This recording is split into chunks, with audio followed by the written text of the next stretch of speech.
সকলকে শারদীয় শুভেচ্ছা। রাত পোহালেই কাল ষষ্ঠী, সনাতন ধর্মাবলম্বীদের সবচেয়ে বড় উৎসব শারদীয় দুর্গাপুজোর মূল পর্ব শুরু হতে যাচ্ছে আগামীকাল থেকে। সারা দেশের মতো বরিশাল নগরীর পুজো মণ্ডপগুলো সেজেছে বর্ণিল সাজে। এরই মধ্যে বরিশাল নগরীর দর্শনার্থীরা এসেছে এই পূজা প্রাঙ্গণে পুজোর আয়োজন দেখতে।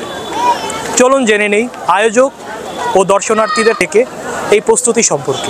বরিশালে প্রতি বছরই আমরা দেখতে পাই শারদীয় দুর্গা উৎসব আমাদের সব থেকে বড় উৎসব। এটা খুব সুন্দরভাবে আয়োজন করা হয়, খুব সুন্দরভাবে আলোকসজ্জা করা হয়। তো শঙ্কর মঠ এখানে খুবই ঐতিহ্যবাহী একটা পূজা মণ্ডপ। এখানে আমি আজকে দর্শনার্থী হিসেবে আছি। আজকে শুভ পঞ্চমী।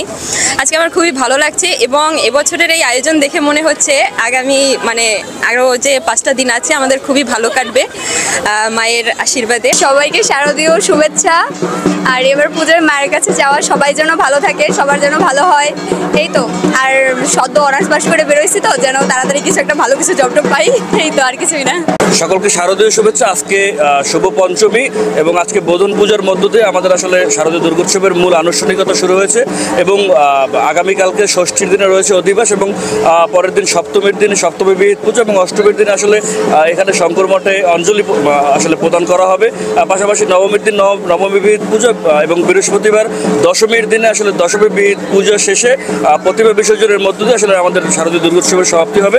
আসলে এবারে আসলে আমাদের মা দুর্গার কাছে চাওয়া পাওয়া হচ্ছে যে আমরা দেশবাসী যেন আসলে শান্তিতে থাকতে পারি এবং সকলের শান্তিটাই আসলে আমাদের আসলে মূল কাম্য। আমি আনসার কমান্ডার জসিমউদ্দিন।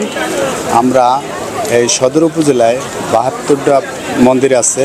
আমাদের জেলা কমান্ডেন্ট নাহিদ হাসান জনি স্যারের নির্দেশক্রমে আমরা প্রতিটা মন্দিরে 34টা মন্দিরে 8 জন করে আনসার সদস্য মোতায়েন করা হয়েছে এবং বাকি 39টা মন্দিরে 6 জন করে। প্রতিটা মন্দিরে 2 জন করে মহিলা এবং 6 জন করে পুরুষ।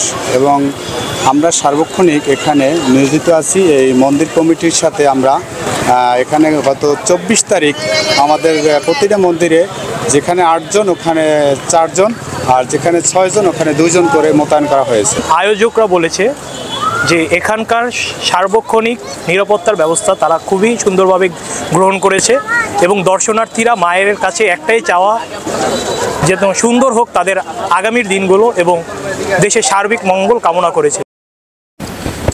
সাকিবুল হক, রিপোর্ট 71, বরিশাল।